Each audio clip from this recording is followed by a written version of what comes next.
Hey, what's going on? It's Coach Corey here. I hope that you're having a great day or a great week wherever you find yourself at this point in time.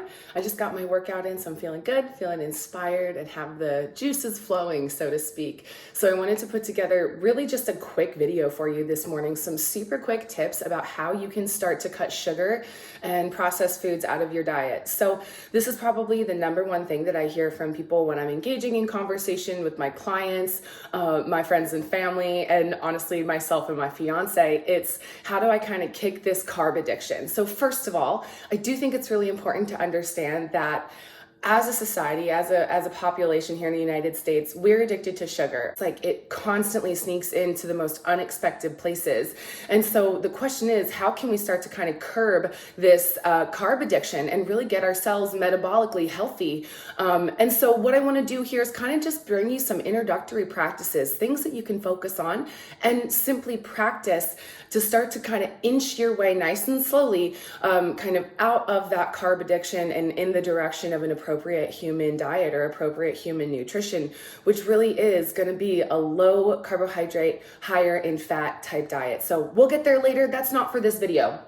So the things that I want you to do, I always start with tracking. Honestly, just track your intake and notice how many grams or how many calories of carbohydrates you're consuming in a day. And from there, you can simply start to be very intentional, continue logging, and try to lower that number. Maybe if that number is looking somewhere in like the 250 grams of carb zone, you might knock 25 grams of carbs off for the next week, maybe even 2 until that feels normal for you. From there, knock it down again, 200 grams of carbs. And then from there, again, just kind of taking those steps, maybe from week to week, or maybe you were like, hey, you know, that transition from 225 down to 200 was particularly challenging. Maybe the next jump down you take is really only 15 grams. So lower that to, 210, 205-ish, something like that could be a better range for you. And you can start to recognize how this feels in your body. So be intentionally honing in on those body processes and, hormone signaling. So appetite regulation. Am I actually hungry? Am I thirsty? And kind of giving yourself what you need moment to moment.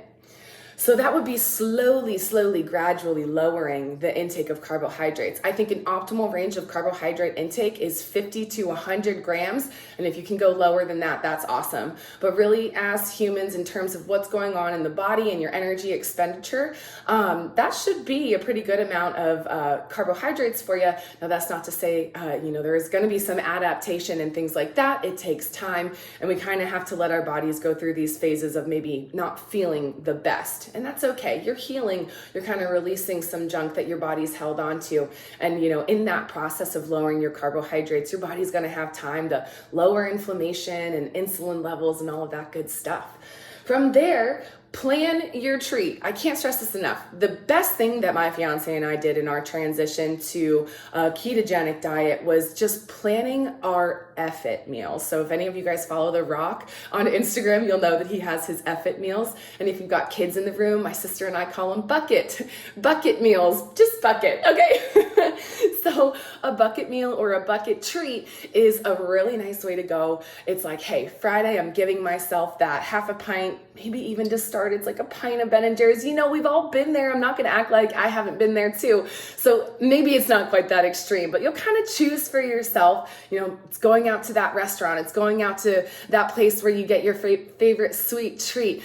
Plan it and then follow through and do it. But the rest of that week, and what I would do is 1 per 7-day cycle, okay? So 1 per week. Plan it, stick to it, be really disciplined, and use all of your willpower and integrity. Keep that promise to yourself that you're not going to cheat until that specified planned treat. And that was really the last one. I just covered it there. Stay disciplined. Stay disciplined with that plan. Notice when you falter, was it because something was simply around? So environment is huge, and a kitchen clean out could be a good move for you. But if that stresses you out, kind of clearing out things that you've paid for, I understand. Then finish what you have and then commit to not adding that to your grocery cart or your grocery list again. Okay, wanted to keep that video short. That's what I have for you. Just quick, simple moves that you can make to start to lower your carbohydrate intake. And believe me, any any kind of decrease in the amount of carbohydrates that you're bringing into your body is great. That is absolutely in your benefit, in your favor when it comes to your health, your fitness, and just your overall wellness. Let me know what questions you have and what you think about it. I don't do this a lot, but like, subscribe, and share these videos with people. I try to make nutrition kind of simple and easily accessible, and know that these are general recommendations. This isn't specific coaching to you. You kind of have to decide what works for you, make moves that positively benefit you. But if you have questions, please ask. I'll catch you later.